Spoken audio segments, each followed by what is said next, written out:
साथियों नमस्कार, जोहार। जीटी रोड लाइव में आपका स्वागत है। मैं हूं अभिषेक सिंह। साथियों, झारखंड में जो सियासी तूफान उठा है वो थमने का नाम नहीं ले रहा है। आरोप प्रत्यारोप का जो दौर शुरू हुआ नगर निकाय के चुनाव से, वो बढ़ते बढ़ते आसाम में और ज्यादा तेज हो गया है। अभी हमारे बगल में आप देख रहे हैं, सर कह रहे थे कि प्रेम पत्रों का आदान प्रदान भी जो है वो शुरू हो चुका है।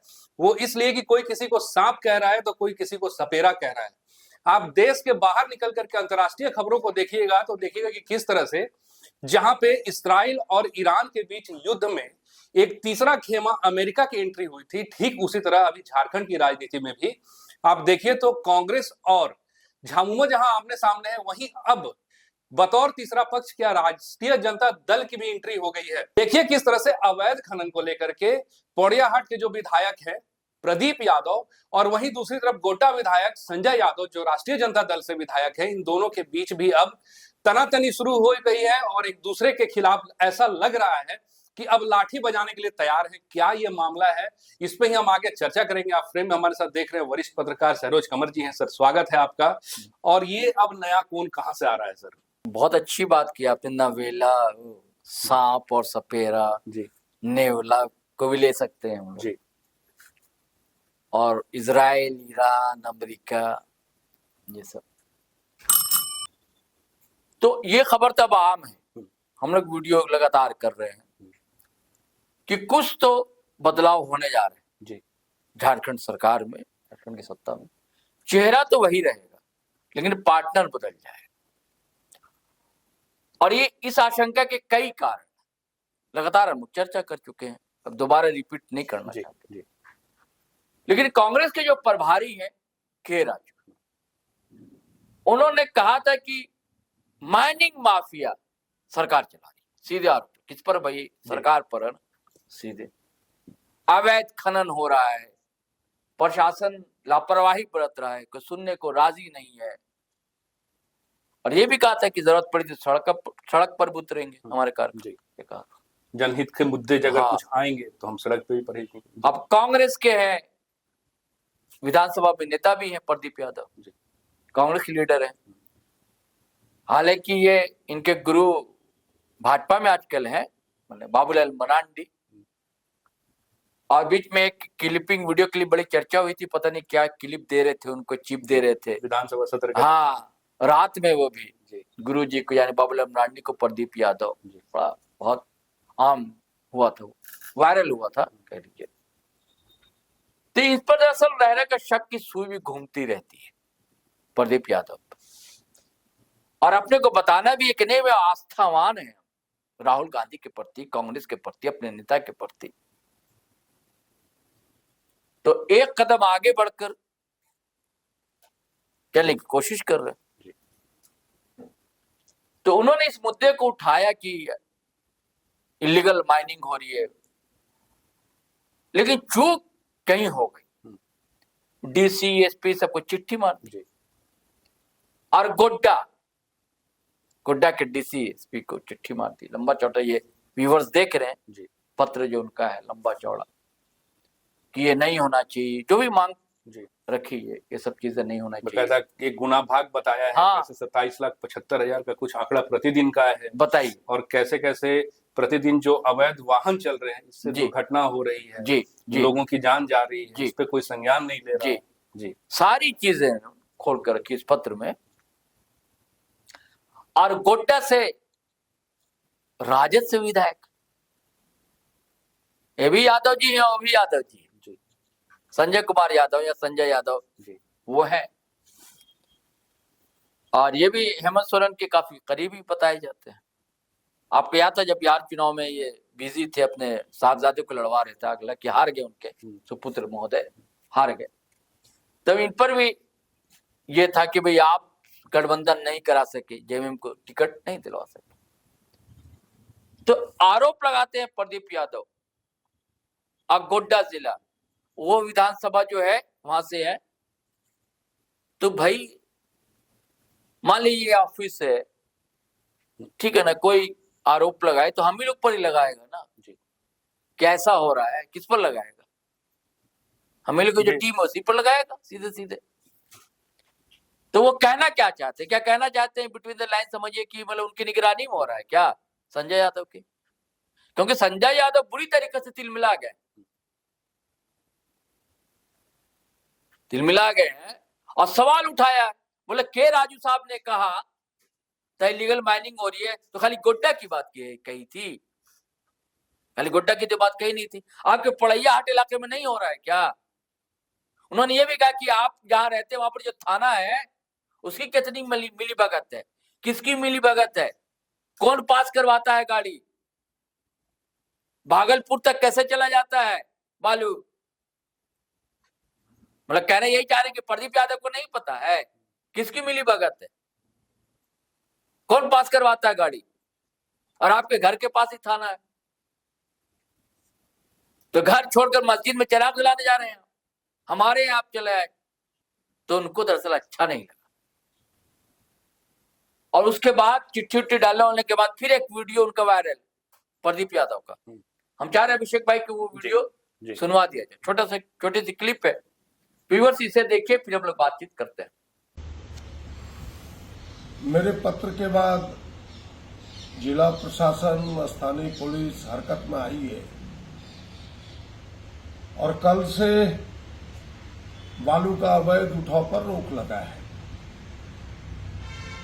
लेकिन इसके साथ साथ कई लोगों ने हमारे पास वीडियो शेयर किया है कि भाई अब भी गेरुआ नदी के किनारे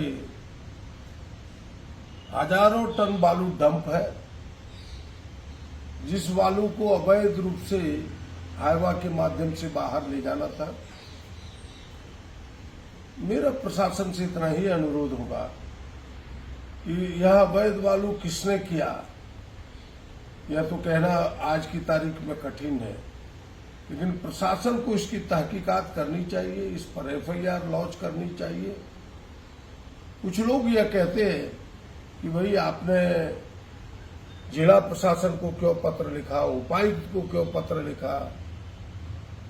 हमें लगता है कि उनके संज्ञान में हम देना चाहते हैं कि सरकार ने, मुख्यमंत्री जी ने, पूरा मंत्रिमंडल ने इस अवैध खनिज परिवहन को रोकने के लिए जिला टास्क फोर्स को पूरी जिम्मेवारी दी है और जिला टास्क फोर्स का चेयरमैन वहां के उपायुक्त हुआ करते हैं। इसलिए गोड्डा उपायुक्त को हमने पत्र लिख करके उनसे आग्रह किया है कि यह आपकी ड्यूटी है, यह आपकी जिम्मेवारी है, यह आपके कर्तव्य बनता है कि पूरे अपने अधीनस्थ जिले के पुलिस प्रशासन, अन्य पदाधिकारियों को, माइनिंग से जुटे हुए अन्य अधिकारियों को, जैसे अनुमंडल स्तर पर एसडीओ है, तमाम लोगों को लगा करके इस अवैध बालू के परिवहन पर आप सख्ती से रोक लगावें और जो यह काली कमाई है, मोटी उगाई है, उस पर जांच बिठावे। इसलिए हमने इस पत्र को लिखा है। हमें लगता है कि पुलिस प्रशासन सचेत हुई है, जिला प्रशासन सचेत हुई है। अब इस अवैध कारोबार पर रोक लगेगा और साथ ही सरकार की जो मंशा है कि नहीं अवैध कारोबार झारखंड में ना चले, उस मंशा को भी जमीन पर उतारने में सफल होगा। इस वीडियो में भी बता रहे, अभी भी बता रहे कि कई जगह अवैध बालू जमा है, हाँ जमा है, और शुक्रिया अदा कर रहे हैं डीसी और इसका कुछ रोकथाम हुई है, उसका ये सब सारे सवाल उठाए। अब संजय यादव पिनक गए। संजय यादव कह रहे हैं कि अब ये कांग्रेस पर चले आए। भैया कांग्रेसियों की आदत है कि क्षेत्रीय दल को देखना ही नहीं चाहते। ये तो बड़ा इल्जाम है, बड़ा इल्जाम है। और क्षेत्रीय दल तो राजद भी है ना, तो बात अपने ऊपर नहीं कह रहे, सीधे जेएमएम का फिर नाम ले रहे। किसी के कंधे का इस्तेमाल भी तो होता है, जेएमएम को ना ले रहे, कह रहे हैं कि जेएमएम को बोलना चाहिए, जेएमएम बोल नहीं रहा।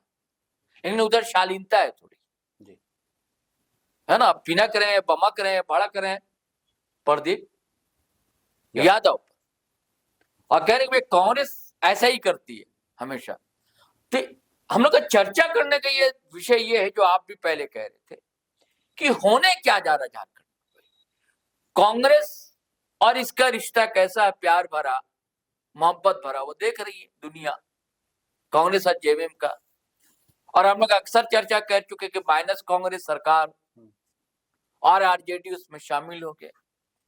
तो क्या संजय यादव चाह रहे हैं कि हम थोड़ा और करीब हो जाएं जी सरकार के, हेमंत सोरेन के, और करीब रहे तो ऐसा ना हो कि मंत्रिमंडल का विस्तार हो तो हमारी कहीं छटनी ना हो जाए। जी।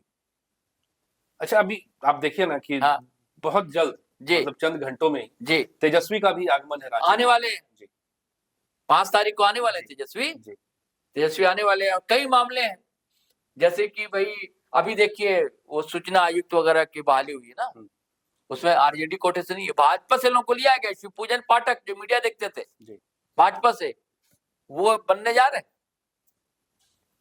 जेएमएम से है, कांग्रेस से भी है, शायद कांग्रेस से अमूल रंजन खलको है ना, शायद जेएमएम से भी कोई है, या जेएमएम से मैं भूल रहा हूँ, अमूल रंजन खलको का भी नाम है। यानी कि जेएमएम से भी है, कांग्रेस से भी है, और भाजपा कोटे से भी लोग को लिया गया, लेकिन आरजेडी से किसी को नहीं लिया गया।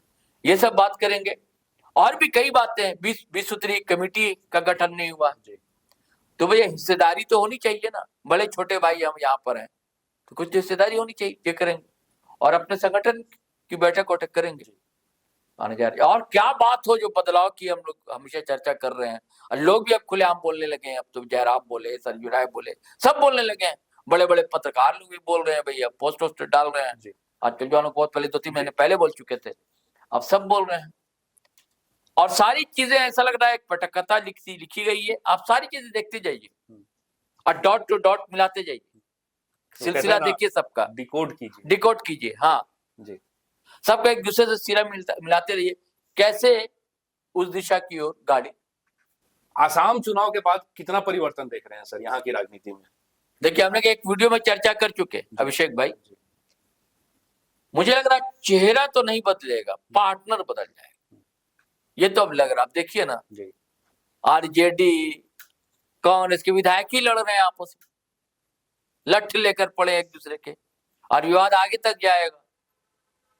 हम लोग को हमें कहना नहीं चाहिए कि जो अवैध खनन होता है ऐसा ही थोड़ी हो जाता है भैया। वरद हस्त होता है ना किसी का, लड़ाई उसकी, कमाई और मलाई की भी लड़ाई होती है ना। तो अब यह कि कांग्रेस कितना सहन कर पाती है या जेएमएम कितना सहन कर पाता है। संजय यादव ने बता दिया कि हम कंफर्ट है ना, हम कांग्रेस के साथ नहीं जाएंगे, हम आपके साथ ही जाएंगे। एक संकेत दे दिया संजय यादव कि हम आप ही के साथ जाएंगे, यानी कि जेएमएम के साथ रहेंगे, हेमंत सोरेन सरकार में रहेंगे। ऐसा ना कि जैसे कि बिहार में गठबंधन है तो यहाँ भी कांग्रेस कोशिश करे कि आरजेडी को भी ले ले, लेफ्ट को भी ले लें और ये बना लेंगे सरकार जी। तो ऐसा कुछ होने नहीं जा रहा है, ना लेफ्ट साथ छोड़ेगा ना आरजेडी साथ छोड़ेगा। अब ये बस कब फैसला लेना है हेमंत सोरेन को, चुनाव देख लीजिए, असम चुनाव, उसके बाद राज्यसभा के चुनाव जी, इसके बाद जी। तो साथियों, गठबंधन तो है झारखंड में, लेकिन राजनीति की एक भाषा है ना, गठबंधन धर्म का कितना पालन हो रहा है ये आपको भी दिख रहा है। और हम आपसे भी कमेंट में जानना चाहेंगे कि किस हद तक झारखंड में गठबंधन धर्म को निभाया जा रहा है, और आने वाले समय में किस हद तक ये गठबंधन रहेगा, या फिर सरकार में कोई बड़ा परिवर्तन देखने के लिए मिलेगा। बहरहाल वक्त पे है साथियों, इंतजार करना है। आज के लिए बस इतना ही। जाते जाते आपसे आग्रह रहेगा कि अगर आपने हमारे चैनल को सब्सक्राइब नहीं किया तो जरूर कर लीजिए, वीडियो को हमारे लाइक शेयर और कमेंट जरूर कीजिए। आज्ञा दीजिए, नमस्कार, जय हिंद, जय भारत।